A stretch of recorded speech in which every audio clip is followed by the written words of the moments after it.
Welcome to the first edition of PALM TV, where we are going to take you on a guided tour of the PALM Jumeirah to explain when, how and why the island was created. We will be revealing footage that has never been seen before, so get ready to experience the world's newest landmark and live the eighth wonder of the world. The PALM Jumeirah. The PALM Jumeirah was the vision of His Highness Sheikh Mohammed bin Rashid Al Maktoum, UAE Vice President, Prime Minister and ruler of Dubai. In 1999, he recognized Dubai's potential to become a world-class tourist destination. And so the idea of creating an island was born. Many shapes were discussed, but the palm tree was finally chosen.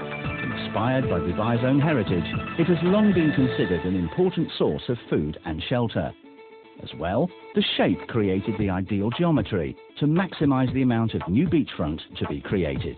It's amazing to think that 5 years on, the twinkle in Sheikh Mohammed's eyes is now actually becoming a reality. The project was a huge success when launched in 2001, with all properties selling out in 72 hours. Reclamation work began with the task of building an island of 560 hectares. That's bigger than 800 football pitches, and thus adding 78 kilometers of coastline to Dubai. Nothing like this has been done before. It's a great feat of engineering. The PALM Jumeirah is the largest man-made island. In fact, it's the largest man-made landmark that is visible from space since the creation of the Great Wall of China. In 2002, after 4 years of studies and planning, work commenced deep below sea level to raise the land from the ocean floor. The reclamation process involves bringing sediment from borrow areas to the footprint of PALM Jumeirah and placing it very accurately. The finishing touches to the islands are done through a process known as rainbowing, by which we fire a slurry of sediment and water to create the landmass. The island quickly emerged out of the waters of the Arabian Gulf. Digital GPS technology was used throughout the process to ensure the correct shape and volume of the island. Essential to the reclamation process is for the sand to settle, to create a landmass that provides a strong foundation to build on. There is a misconception that the PALM Jumeirah is sinking. I think this is based on a misunderstanding of our ground improvement process and the vibro-compaction techniques that we use. Through vibro-compaction, there is actually a lowering of the ground surface. This is very calculated. We add further sediment, we raise the ground level, we undertake further compaction, and we continue this process until we get the final design grade. In fact, the strength of the ground on PALM Jumeirah, following the ground improvement process, is actually stronger than the ground on the mainland of Dubai. Before construction, extensive environmental and baseline studies were undertaken to survey the PALM Jumeirah site. Our specialist marine biologist investigations determined that 95% of the sea floor beneath where PALM Jumeirah is now was in fact bare mud and sand. 5 years after the first grain of sand was laid in the Arabian Gulf, the handover of Phase 1, which includes over 4,000 residences, fast approaches. PALM Jumeirah will open to its first residents at the end of 2006. The PALM Jumeirah is a 5 by 5 kilometer island. It contains 3 sections: the trunk, the fronds and the crescent.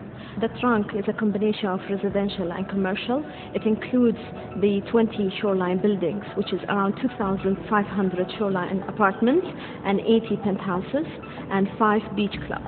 On the opposite side of the trunk will be the Golden Mile, which will feature over 220 boutique shops, cafes and apartments. This will be complemented by a shopping hub, the Village Centre, which is located at the top of the trunk. At the centre of the trunk will be a spectacular centrepiece, the Trunk International Hotel and Tower, a stunning hotel and residence. It is really there at the heart of all of the PALM, the heart of the retail. Anyone going to anywhere else on the PALM has to really come through our building. The stature of our building relative to everything that surrounds it on the PALM in that location really make it exceptional. There will be over 30 five-star hotels on the PALM Jumeirah, and a selection of these can be found on the trunk, including the Fairmont, Tiara and Oceana. The Crescent will host over 20 of the hotel's developments, including Atlantis, the Palm. When complete, it will be a water-themed resort with over 1,500 rooms located at the tip of the Crescent.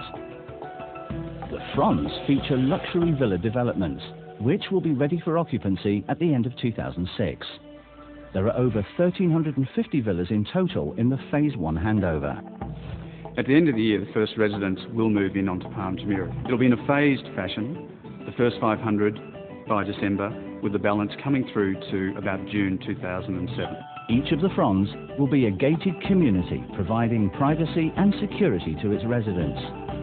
No boats or marine activity will be allowed in between the fronds, as Nakheel wishes to ensure the safety and tranquility of its residents. Instead, 4 marinas will be built on the PALM Jumeirah, with over 1,500 berths for private vessels. The PALM Jumeirah will be accessible by 2 major roads: a residential road, which passes through the shoreline apartments, and a commercial road, which will service the Golden Mile and hotels. Joining at the top of the trunk, these 2 roads will continue servicing the fronds and all the way to the outer crescent, passing through the subsea tunnel to connect the crescent with the PALM Jumeirah island itself. In addition, there will be boat and monorail access. It is estimated that the monorail will transport 2,000 to 3,000 people per hour on and off the PALM Jumeirah, and it will stop at 3 main stations before skimming over the sea to terminate on the crescent at Atlantis the Palm.